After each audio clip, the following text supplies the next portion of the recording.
Hi there, it's Claude Larson. I'm in my studio and I'm answering some questions that I received from some email subscribers. And part of this is just about presentation, presenting your work, and part of it is some of the terminology around the materials that we use. So first thing I have, this is pretty familiar to everyone. You would put a piece of glass in here, a mat, you could put some artwork. You're going to have a regular frame. If you want to, you can also make a painting, a collage, whatever artwork you want. And if you do it on a stiff panel, they sell flat wooden stiff panels. You can pop that in there as long as it's varnished. A lot of oil painters do that because they're not going to put their oil paints behind glass. They don't need to be behind glass. I work in acrylic and collage for paintings, and so I generally put a mat and put some glass. And the reason for the mat is so that the painting doesn't touch the glass itself. If you're not going to use glass, then you can put a painting right in here, no problem. And you can present it in a standard regular frame. The other thing I do with a lot of my work is what's called a floater frame. So if you work on this is called a cradle panel. And a cradle panel has generally a birch top, thin birch top, and then this one's 3/4 inch. You can get them 3/4 inch, 1.5 inches, 2.5 inches, depending on how, again, you have to think about how am I going to present this at the beginning so that you know what you want to work on when you get started. And a floater frame, rather than me putting this in a regular frame and losing the edge, right here, I would lose about 1/4 inch all around. If you drop a wooden cradle panel into a floater frame, you get the whole picture. And then you just screw it in the back, add a wire for hanging, and you're good to go. I have done this with a lot of my collage work.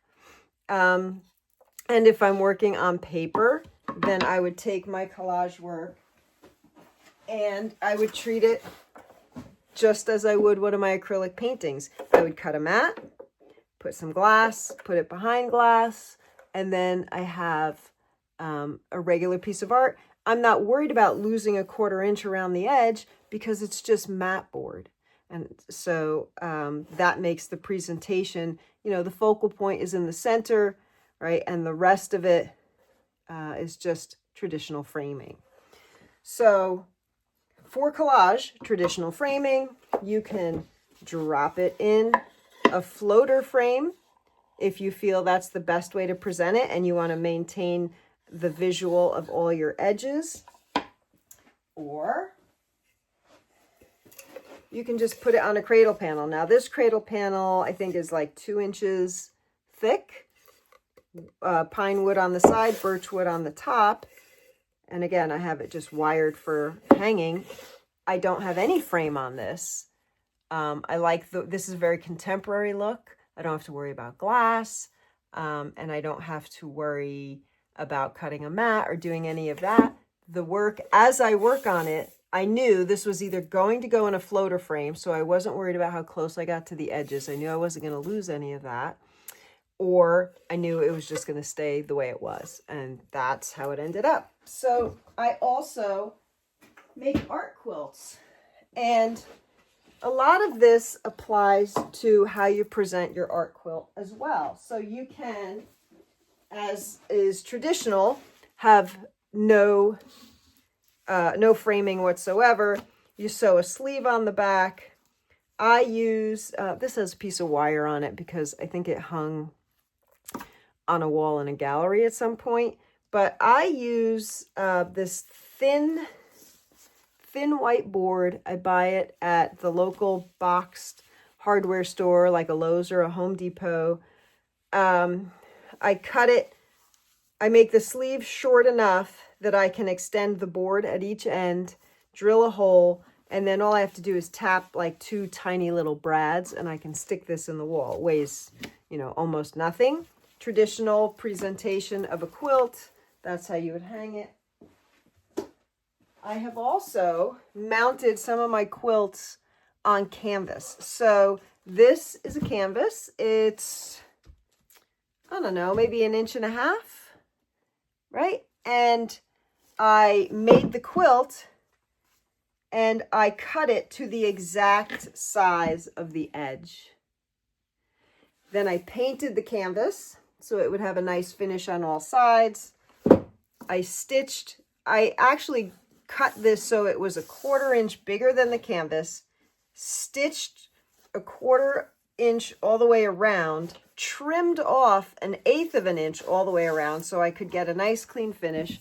I actually applied acrylic paint along the edge so there wouldn't be any fraying, and then I glued it with something archival. So that can be a good quality gel medium. You can use a neutral pH adhesive glue. Lineco makes a good one. And then it's, you know, again, it's wired for hanging. That is one presentation for art quilts. Another presentation is the floater frame. So again, I used a wooden panel. Let's see, I have one here. I used just a wooden panel. This one was obviously larger. Made the piece. Then I sealed it with matte medium and varnish, because this is going to be open air, and if it gets dusty or if it gets something on it, you want to be able to like wipe it. And I put it on a cradle panel. I did not glue it. If you look carefully, you will see that I hammered in some tiny little nails.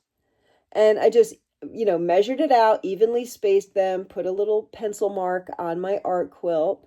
Hopefully the quilt police won't catch me doing that. And then I just nailed it. I start at opposite diagonal corners, then the opposite corners, and then, you know, work my way out. You can do top and bottom and work your way to the corners, but it's very important that your quilt be the same size as your panel. So you have to, you know, really get that straight. And then you drop it into a floater frame, wire it in the back. It's good to go. So canvas, floater frame, and then of course, I also frame it in a traditional frame. Now this particular series that I have, these were not squared off quilts because they don't have to be. They can be anything they want. And so when I framed them, usually I end up needing custom frames. Not always, but sometimes here, most of the time. I cut a piece of mat board for the back. I adhere the quilt, again, archival neutral pH adhesive, or there's also a kind of tape that you can use. It's double-sided and it has a nice like waxy paper. You can put those on in strips and then like, you know, position this, put it in place and start removing and adhering this. But the thing about this, it's adhered to the back piece of mat board. You don't want the fabric touching the glass. So I have added some 1/4 inch foam core strips, and usually I need at least 1, sometimes 2. So there's behind this outer mat, right? There's strips layered in here and also adhered with archival tape so that it does not yellow, right? And I have them going all the way around, 2 layers. Then I cut my custom mat. I always say 1 of 1 because all my work is there's only one. I don't make prints. I don't make replica copies or anything like that. And then I sign it. And then the quilt is not touching the glass. The glass is UV resistant. and I have it in a traditional frame. So you could go everything from no frame at all, just a sleeve on the back, whoops, to adhering it to a canvas, to putting it in a floater frame, to putting it in a traditional frame. So hopefully now we know what a cradle panel is, right? And for these floater frames, you can also put a canvas in here. So I have this piece, and I have this floater frame. This was done on canvas. This is collage on canvas, right? And all I have to do is drop it in there. Canvas sometimes has a little bump on the corner, so you might have to give it a little, you know, nudge. Nothing too dramatic. This one might just have to get turned in a different orientation to make it go in. But you can also drop a canvas, there we go, into a floater frame. And a lot of times, if you want a flat surface, you'll get a deeper floater frame. This one, the canvas shows just a little bit, but it's nicely painted on all the edges, so it gives it a nice finish. So anyway, before you start a piece of work, I mean, if it's just working in a sketchbook or whatever, you're probably not going to give this a whole lot of consideration. But before you start a piece of work, it's a good idea to consider, how am I going to present this? Am I going to drop it in a floater frame? Am I going to put it in a traditional frame? Am I going to mount it on a canvas? These are all considerations because, as you know, if you've ever been to a fancy restaurant where they give you this really fancy meal and swirls of colorful garnish all around and flavors and whatnot, presentation can really make or break your work. Okay, hope that was helpful. Have a great day, and I'll see you soon. Bye.